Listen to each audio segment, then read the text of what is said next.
அப்படி வந்து மிஸ் ஆயிருக்கு. அதாவது இப்ப நீங்க தேவர் மலையாளத்துல பிஸியா மகன் இருக்கும்போது அது எனக்கு பெரிய டிசப்பாயின்மெண்ட் அதுதான். எனக்கு லைஃப்ல வந்து ஒரு பெரிய ரிக்ரெட் அப்படின்னு சொன்னேன்னா தேவர் மகன்.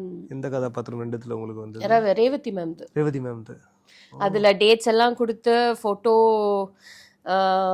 ஷூட்லாம் பண்ணி எனக்கு காஸ்டியூம்ஸ் எல்லாமே ரெடி ஆயிடுச்சு.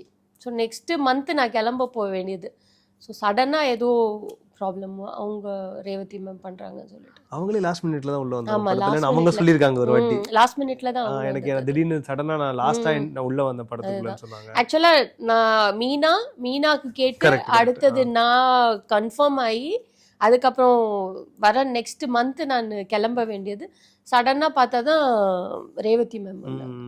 ஸோ அந்த மாதிரி ஒரு மிஸ் ஆன ஒரு கேரக்டர் அது. கண்டிப்பா பிக் மிஸ் தான் அது. கண்டிப்பா அது. அதெல்லாம் ஒர்க் பண்ணியிருந்தேன்னா மேபி நான் வந்து இன்னும் கூட வந்து நல்லா ஃபேமஸா